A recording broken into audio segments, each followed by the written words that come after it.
এইখানে মঞ্চে বসে আছেন আমাদের সেই জুলাই আন্দোলনের বীর শহীদদের পরিবারের সদস্যরা। তাদের প্রতি আমার সশ্রদ্ধ সালাম এবং কৃতজ্ঞতা। আজকে বিভিন্ন রাজনৈতিক দলের নেতৃবৃন্দ যেভাবে এই জুলাইকে, এই যাত্রাবাড়ির প্রতিরোধকে কেন্দ্র করে যাত্রাবাড়িতে একই মঞ্চে উপস্থিত হয়েছেন, এই চেহারাটা যদি আমরা ধরে রাখতে পারি তাহলে আমরা আগামীতে ফ্যাসিবাদের যে কোনো উত্থানকে আমরা ঠেকাতে পারবো। বা যদি আমাদের মধ্যে বিভাজন থাকে তাহলে গোপালগঞ্জের মতো পরিস্থিতি আরো অনেক জায়গায় হবে। গোপালগঞ্জে এনসিপির নেতৃবৃন্দ গিয়েছে। আমাদের কথা হচ্ছে যে তারা এনসিপি করে না, বিএনপি করে না, জামাত করে, কোন দল করে সেটার চেয়ে আমাদের কাছে বিবেচ্য বিষয় তারা এই গণ অভ্যুত্থানে আমাদের সহযোদ্ধা। তারা রাজপথে নেতৃত্ব দিয়েছে, দিগ্ভ্রান্ত জাতিকে পথ দেখিয়েছে। তাদের পেছনে, তাদের সাথে আমরা সকলেই ছিলাম। অবশ্যই এই গণ আন্দোলন এবং গণ অভ্যুত্থানে বিএনপি একটা বড় রাজনৈতিক দল, তাদের অনেক নেতাকর্মী ত্যাগ স্বীকার করেছে।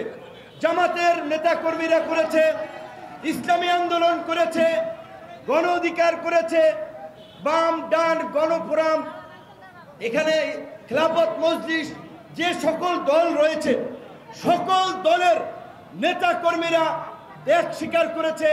এবং সবচেয়ে এই দেশের আপামর জনসাধারণ যারা ওইভাবে সক্রিয়ভাবে কোনো রাজনৈতিক দল ওইভাবে করে না, তারা যদি এই আন্দোলনে নেমে না আসতো তাহলে কিন্তু এই গণ অভ্যুত্থান সম্ভব হতো না। রাজনৈতিক দলগুলো আমরা 16 বছরে এই পট পরিবর্তনের প্রেক্ষাপট তৈরির জন্য রাজপথে ধারাবাহিক লড়াই সংগ্রাম করেছি, কিন্তু জনগণের সম্পৃক্ততা না থাকার ফলে কিন্তু সেইভাবে আমরা সাকসেস হতে পারি নাই। জুলাই আমাদেরকে ঐক্যবদ্ধ করেছে। সুতরাং আগামীর বাংলাদেশ কেমন হবে, আগামীর বাংলাদেশকে আমরা কোন দিকে পরিচালিত করতে চাই, কিভাবে গড়ে তুলতে চাই, সেটার জন্য আমাদেরকে জুলাইকে সামনে রাখতে হবে আয়নার মতো। আমাদেরকে ভুলে গেলে চলবে না। সমগ্র জাতি ঐক্যবদ্ধ হয়েছিল বিধায় এই অসম্ভব সম্ভব হয়েছে।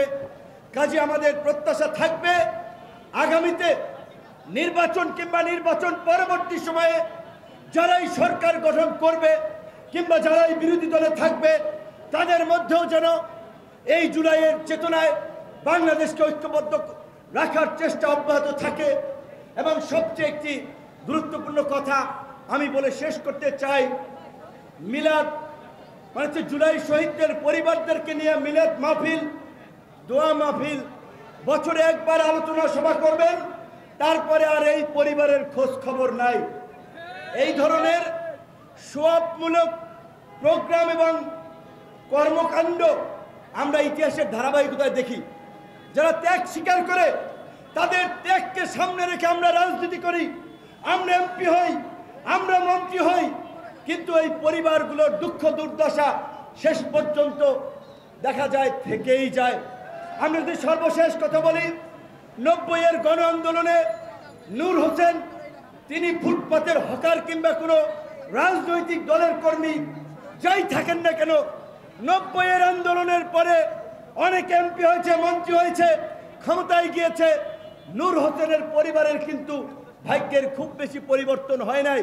এবং নূর হোসেনদের কথা ওই 10ই নভেম্বর এলে ওই 0 পয়েন্টের গুলিস্তানের গোল চত্বরে ফুল দেওয়ার মধ্যেই সীমাবদ্ধ থাকে।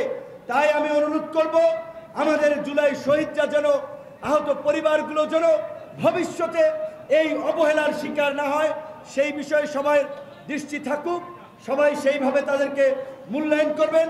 আমরা আমাদের দলের জায়গা থেকেও সেই কমিটমেন্ট, অঙ্গীকার ব্যক্ত করে আমার বক্তব্য শেষ করছি। আল্লাহ হাফেজ।